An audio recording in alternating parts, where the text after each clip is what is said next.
welcome Will Pike.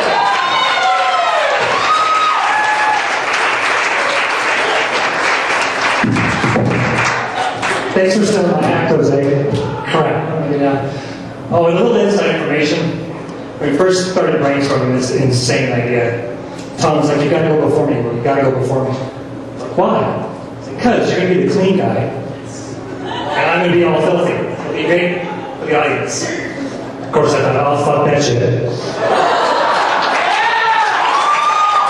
So, speaking of introductions, I don't think I've ever been introduced that way. And I'm introduced the other day to kickball. Yeah, I said kickball. I played kickball in a league with other people, not 10-year-olds. And he said, I figured if I'm going to embrace and try to recapture my childhood now that I'm in my mid-30s, I might as well go all the way. Of course, I'm still looking for someone to breastfeed me, but hopefully that's not fine for that. But anyway, this guy introduced me to kickball as, hey, this is Will. He's the guy who has all the good puns. Like, he doesn't get it. There's no such thing as a good pun. A pun, by nature, is bad. I mean, that's what made those two Muppets great, right? The two guys in the balcony, Waldorf and Statler. They always had those great old puns. And I used to laugh at them all the time. That's why I beat me and you down with bad jokes all the time. So here I am. But anyway, I was thinking, I want to meet a woman with Waldorf and Statler tattooed on her. One on each breast. That way, when I make her laugh, they're just sitting there laughing, validating my existence. Then I thought, that might backfire during sex. So, I didn't decide not to go with that. But, anyway, a tattoo on a woman's breast, I think that's kind of ridiculous anyway. I mean, it's a breast. So, it's perfect as it is. It's like putting a bumper sticker on a Corvette. Really, what's the point? And the bumper stickers, anyway, drive me completely crazy. I mean, they're all over the place these days, and they all think they're funny, which they're not. And you're always in traffic, and you're late for work, trying to figure out the excuse you're going to tell your boss, and some a-hole cuts you off, and you have to read, asshole. And I forget these people like my drunk dials when I curse them. Anyway, these bumper stickers just make us more pissed off when we're driving. So I figured we need to enact a law that makes bumper stickers calm you down.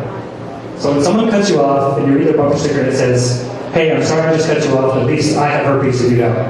Well, there you go, right? You're like, okay, you must be rushing to the clinic? Yeah, all right, that's fine. He needs this penicillin. Or maybe the person who cuts you off says, yes, I'm in a hurry, it's my second job to support my honor student. Well, okay, we got that. And I thought I went for just the ladies out here. It's like, I know I didn't use my turn signal just now, but hey, I do look fat in these jeans. So, all this stuff, like I said, it's amazing how one statement, you read something on a bumper sticker, somebody tells you something that just changed your perspective. I sat there one day talking with my mom and my sister a few years ago. Oh, well, thank you. And we're sitting there talking about my father and having a good time there. And my sister points out, yeah, remember when Dad grew pot? What the hell? What are you talking about? Dad never grew pot. He was a PhD, for God's sake. And she's like, no, remember the basement on Albuquerque Street? So I'm sitting there thinking, yeah, I remember it was more like a root cellar. You had to open the trap door in the closet, fall down the little ladder, and there was the fluorescent lighting, the little white shelves, and all the plants, and Dad told me all about it. It's hydroponics. It's amazing how your childhood changes in an instant. My dad grew pot. He showed it to me at 7 years old. What do I do with that? Seriously, wait. I wish I would have. Probably would have made things a lot more interesting. But it's amazing, like I said, those things that just change your perspective. Like Mr. Jose over here, one day he says, I need a quirk. You have to have a quirk. We're doing it for Allie's birthday. Well, so much for Jose's quirk there. My time is up. I guess I'll have to save that for some other day because I have to pat myself on the back because I really think it's fucking funny. Anyway, thank you all for coming. See you next Tuesday.